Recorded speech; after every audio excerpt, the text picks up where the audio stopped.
जंगल में बहुत तेज बारिश हो रही थी। मीनू मौसी और रानू चिड़िया आपस में बातचीत कर रही थी। मीनू मौसी, जंगल में 3 दिन से लगातार बारिश हो रही है। अब तो इस बारिश को बंद हो जाना चाहिए। तुम सही कह रही हो रानू, लगातार हो रही बारिश से सभी बहुत ज्यादा परेशान हैं और चिंतित भी। मैं जरा जंगल का एक चक्कर लगा कर आती हूँ। इतना बोलकर रानू चिड़िया बारिश के बीच उड़ने लगी। रानू चिड़िया उड़ते हुए कुछ ही दूर गई थी कि तभी उसकी नजर एक बकरी के बच्चे पर पड़ी, जो कि बारिश में भीगता हुआ कांप रहा था।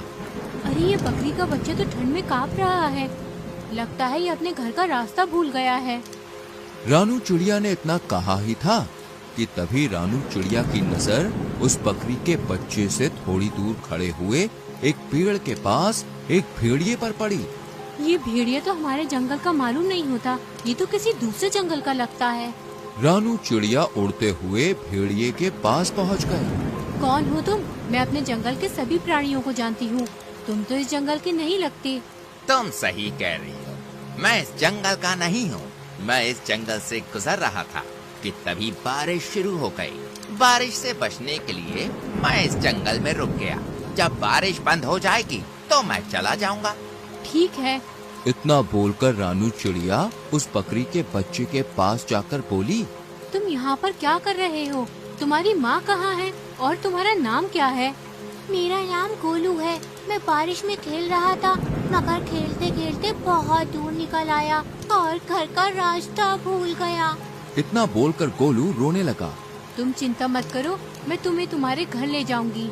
मेरी माँ मना कर रही थी, लेकिन मैंने उनकी बात नहीं मानी। तुम्हें अपनी माँ की बात माननी चाहिए थी। चलो मेरे साथ। रानू चिड़िया गोलू को लेकर कुछ ही दूर चली थी कि तभी गोलू की माँ गोलू को ढूंढते हुए वहाँ पर आ गई। तुम कहाँ चले गए थे गोलू? तुम्हें पता है मैं कितनी परेशान हो गई थी। अपनी माँ को देखकर गोलू खुश होते हुए बोला, मैं आपकी अब हमेशा बात मानूंगा माँ। रानू चिड़िया गोलू की ओर देखकर बोली, अब तुम अपनी माँ के साथ घर चले जाओ और जब तक बारिश बंद नहीं हो जाती तब तक बाहर खेलने मत आना। गोलू अपनी माँ के साथ चला गया और रानू चिड़िया उड़ते हुए मीनू मौसी के पास जाकर सारी घटना बताने लगी। रानू चिड़िया की बात सुनकर मीनू मौसी बहुत गहरी सोच में डूब गई। मीनू मौसी, आप इतनी गहरी सोच में क्यों डूब गयी?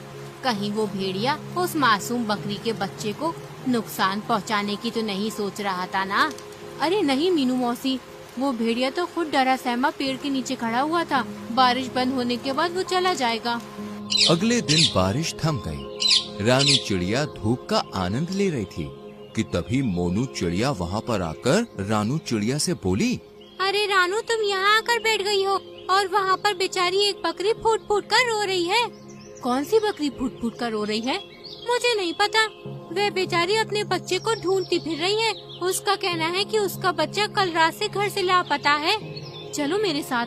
रानू चिड़िया मोनू चिड़िया के साथ तुरंत वहाँ पर चली गई। उसने देखा वह बकरी गोलू की माँ थी। रानू चिड़िया उसके पास जाकर बोली, क्या हुआ? तुम रो क्यों रही हो? कल मैं अपने गोलू को घर पर ले गई थी। सुबह जब मेरी आँख खुली तो वो घर से गायब था। मैंने पूरा जंगल छान मारा मगर वो कहीं नहीं मिला। तुम घबराओ मत, मैं अभी उसे तलाश करती हूँ। रानू चिड़िया गोलू को ढूंढने लगी। तभी उसकी नजर एक पेड़ के नीचे उसी भेड़िए पर जा पड़ी, जो कि आराम से लेटा हुआ था। रानू चिड़िया उस भेड़िए के पास जाकर बोली, क्या तुमने एक बकरी के बच्चे को कहीं देखा है? वही बकरी का बच्चा जो कल बारिश में भीग रहा था। मैंने किसी बकरी के बच्चे को नहीं देखा। वैसे तो तुम कह रहे थे कि बारिश होने के बाद तुम यहाँ से चले जाओगे। हाँ, चला जाऊंगा।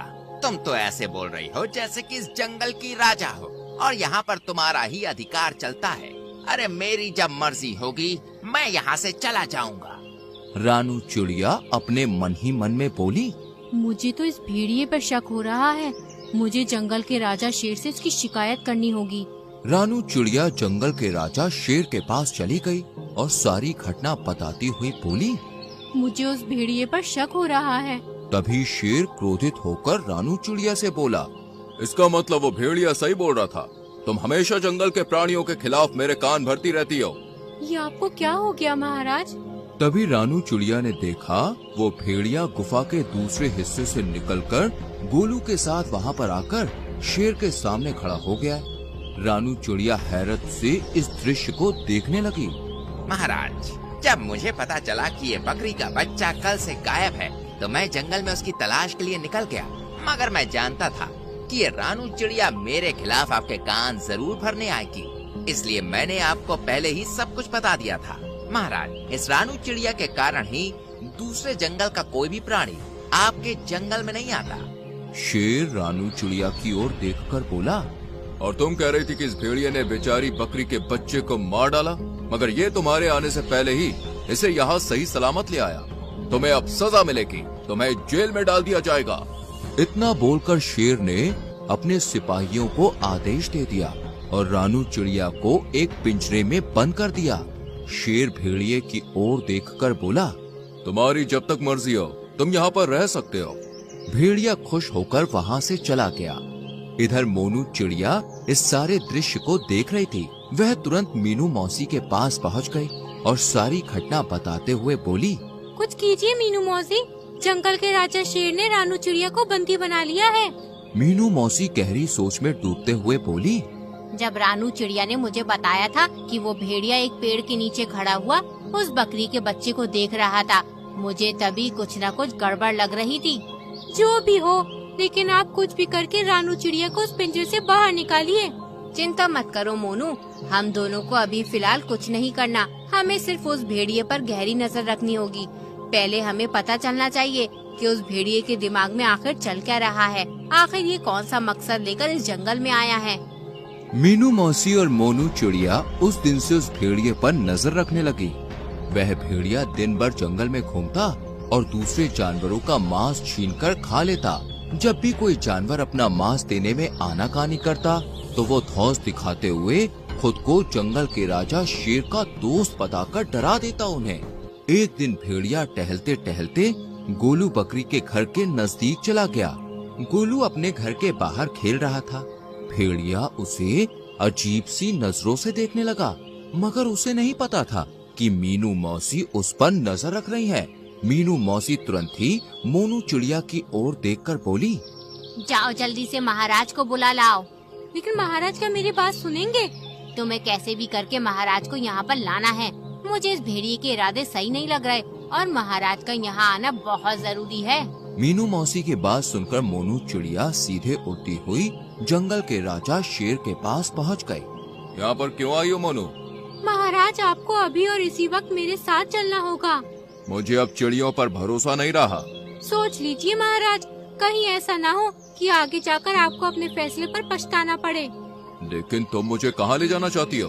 आप मेरे साथ चलिए और आप अपनी आंखों से देख लीजिए कि मैं आपको क्या दिखाना चाहती हूँ। शेर राजा मोनू चिड़िया के साथ सीधा उस जगह पर चला गया। तभी मीनू मौसी शेर राजा के पास आकर बोली, महाराज, उस पेड़ के पीछे छुप जाइए और स्वयं अपनी आंखों से देख लीजिए। मीनू मौसी के कहने पर शेर राजा पेड़ के पीछे छुप गया। भेड़िया गोलू के करीब आकर उसे देखते हुए बोला, आज तुम्हारा मांस खाने का मन कर रहा है मुझे। ये क्या कह रहे हैं आप? पिछली बार जब मैं खो गया था तब आप ही मुझे महाराज के पास ले गए थे और मेरी माँ के पास छोड़कर आए थे। मूर्ख बकरी के बच्चे, वो तो मेरी सिर्फ एक चाल थी। मैं जानता था कि इस जंगल में रानू चिड़िया सबसे ज्यादा तेज दिमाग की है। मैंने उसे फंसाने की योजना बनाई थी। मैं कुछ समझा नहीं। जब तू सो रहा था ना, तब मैं चुपके से तुझे अपने मुंह में दबाकर जंगल के दूसरे हिस्से में छोड़ आया था और फिर खुद ही तुझे जगाकर महाराज के पास छोड़ आया। और जंगल के इस मूर्ख शेर ने रानू चिड़िया को ही दोषी मान लिया। लेकिन अब मुझे कोई खतरा नहीं। अब अगर मैं तुझे खा भी जाऊंगा तो जंगल का राजा शेर कभी विश्वास नहीं करेगा। तुझे खाने के बाद मैं जंगल में अपनी मनमानी शुरू कर दूंगा। इतना बोलकर भेड़िया गोलू बकरी के बच्चे के ऊपर हमला करने वाला था कि तभी शेर दहाड़ता हुआ वहाँ पर आ गया। शेर को दहाड़ता हुआ देखकर भेड़िया पूरी तरह से घबरा गया। अच्छा, तो ये थी तुम्हारी चाल? तुमने जंगल की सबसे ज्यादा समझदार और मेरी विश्वसनीय पक्षी को मेरे ही हाथों बंदी बनवा दिया। मैं तुम्हें जीवित नहीं छोड़ूंगा। इतना बोलकर शेर ने भेड़िए को उसी समय मार दिया। और मीनू मौसी की ओर देखकर बोला, मुझे क्षमा कर दो मीनू मौसी, मुझसे गलती हो गई। कोई बात नहीं महाराज, वो भेड़िया बहुत ही ज्यादा चतुर था और उसने अपनी चतुराई का फायदा उठाकर आपकी आंखों में विश्वास की पट्टी बांध दी थी। शेर राजा ने रानू चिड़िया को आजाद कर दिया, लेकिन इस बार सबकी हीरो मीनू मौसी